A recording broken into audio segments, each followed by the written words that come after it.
If they're going to evaluate a purchase, do they know what's inside? They're also going to look at things like the ability to fund or finance the risk transfer. Financial certainty. And what does financial certainty mean? Am I willing to pay for it? What do I accomplish by achieving financial certainty? Removal of risks, or putting in place a cap on risks. There's other issues such as public versus private entity. If I'm a public entity, I may have all kinds of disclosure or regulatory issues that are different, obviously, than if I'm a private entity. They also may have impact on what my costs are for debt or equity and what rating agencies may view of those. Again, those are all very important considerations for a seller of asbestos risk. And then counterparty. Am I looking at particular aspects of counterparties with respect to creditworthiness, a guarantee, or specific collateral? And within that, is the financial rating significant? And how important is that to me? And with respect to collateral, is that collateral specifically assigned? And who controls that collateral? What are the terms around that? And then lastly, who am I contracting with? Am I contracting with a parent entity? Are all the assets there? Are those assets greater than what my expected liabilities might be? Or is it a subsidiary entity? Or perhaps even a special purpose vehicle that's been designed specifically to be a counterparty in the transaction? All those things are very important. Pricing considerations. We've got issues such as maturity or clarity of risks, volatility of prior costs. Are we seeing escalation? Are we just seeing wild variability each year? Or actually have the cost declined over time, and are we in a more stable environment? The profile in the litigation of either a specific defendant company or a group of insureds, if it was a book of business, those are very, very important with respect to pricing as well. The ability to fund the solution, as I mentioned previously, is important. And publicity, if there is any around a particular transaction. All of those things actually can help determine if the price is going to be right. Timing. Timing's a big issue. A lot of times as a seller, I've got specific management or shareholder or other issues that I've got to process and I've got to work through a particular time frame. And as many people know, the process of doing risk transfer is not necessarily a quick process. Sometimes it can take months. Sometimes months is real quick. Sometimes it's years. Sometimes it's decades. So timing is a very significant issue.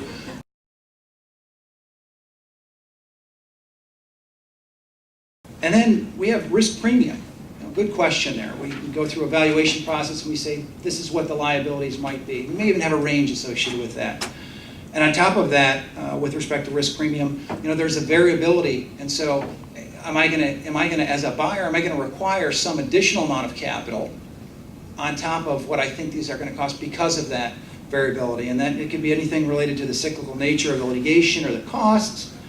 It could be trends and filings and settlement averages.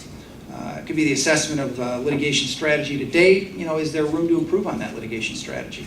Are there limits with respect to the amount of risk we'll assume, with respect to the time we'll assume those risks?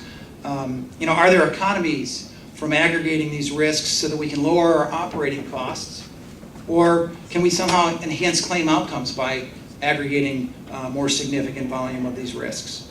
And with respect to insurance or reinsurance, is there an amount? Is there a valuation put on this? Do we know, are there disputes between the insurers or reinsurers?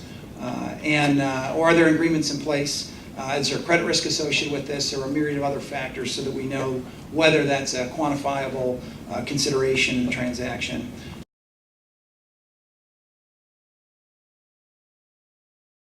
A key to that is independence.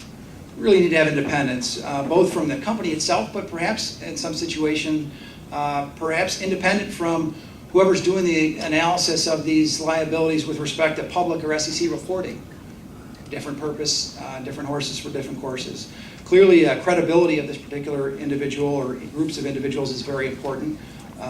They have to have subject matter expertise. You have to be comfortable taking that person and putting in front of one or multiple counterparties. And they have to be credible and convincing in their analysis.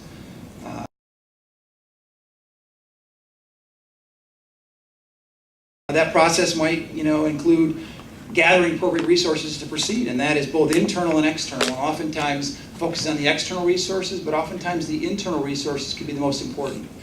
And they need to be involved in actively managing the shape of the solution that's developed, as well as identifying and assessing suitable counterparties.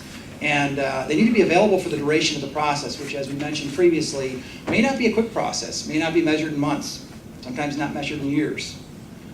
And then to recap here, complete the internal analysis before engaging in the counterparties. Know your objectives and what you're trying to accomplish. Prepare the internal analysis expecting to be able to give that and share it with, in a convincing fashion, to counterparties. No desired structure.